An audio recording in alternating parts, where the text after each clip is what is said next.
Today's coaster review is Mystery Mine at Dollywood. This is a Gerstlauer Eurofighter with some very elaborate theming. It definitely is a unique ride, and so today I will be judging this coaster based off of 9 different categories, and that is including an overall score that I will give at the end of the video. So let's get to it. First up is the duration of the ride. This coaster is approximately 2 minutes and 30 seconds long. That is pretty good. It features 2 lift hills, which definitely adds to that time. I'll be giving it an 8 for this category. Nice long ride. Next is the speed. The maximum speed of this coaster is only 44 miles per hour. If I had to take a guess, that's probably achieved at the bottom of the second drop. I'm giving Mystery Mine a 4 for this category. It's not too fast, but most Gerstlauer Eurofighters aren't too fast. Next is the height. With most indoor coasters, they can't be too tall. Of course, there are some exceptions. You have Cannibal at Lagoon that's being built, and that thing is 200 feet tall, and that lift hill's indoors. The maximum height of Mystery Mine is only 85 feet. That isn't too bad, so I'm giving it another 4 for this category.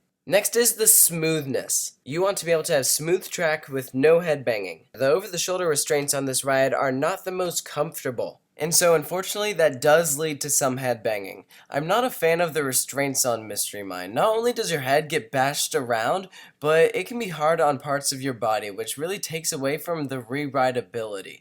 The other problem with the smoothness is that some of its maneuvers are so sudden and rapid fire that it's kind of jerky, and I'm not a fan of it. I'm giving this coaster a 6. Next up is the drop. There are 2 beyond vertical drops here, one being outdoor and the other being indoor. I'm not a big fan of the outdoor one as it's too sudden, but on the other hand, I am a fan of the second drop. It's pretty enjoyable. What happens is you get to the top of the lift hill and it holds you there at the top, and a little show goes on and something catches on fire and then it drops you. It's very enjoyable. I'm giving it a 7. The next category is the intensity level. I'd say this coaster is kinda intense, kinda not. Probably the most intense portion of this coaster is that drop, and then the 2 inversions following it. The rest of this coaster isn't really intense at all. I'm giving this coaster a 5. Next is the inversions category. Mystery Mine only goes upside down twice, and that happens at the end of the ride with the Heartline roll and the dive loop. The inversions are my favorite parts of this coaster.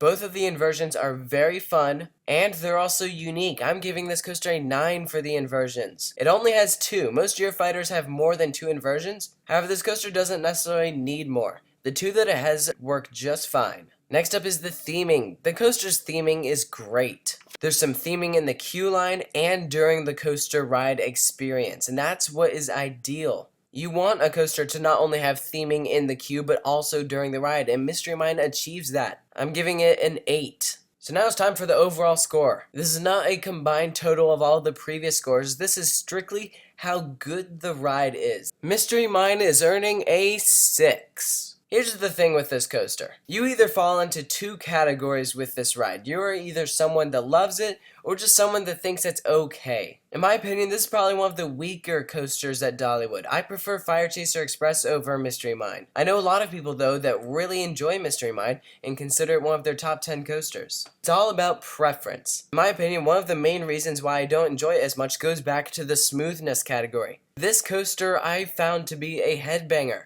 Also, the way the over-the-shoulder restraint forms, it can partially crush part of your body. It's not the most enjoyable experience, and the restraint really takes away from that. I know I've talked a lot about the bad parts of this coaster, however, there are some good redeeming qualities of this. The 2 inversions on this coaster are fun. The 2 lift hills on this coaster are fun. They go straight up vertical. That's very enjoyable. But some of the elements on this ride are just so quick and so sudden that it's just not the most enjoyable ride. Nonetheless, it's still a unique coaster and a pretty cool Eurofighter. So I want to know in the comments what you think of Mystery Mine. Make sure to give this video a like, and if you're watching one of my videos for the very first time, make sure to hit that subscribe button, and I'll catch you next time here at Coaster Studios.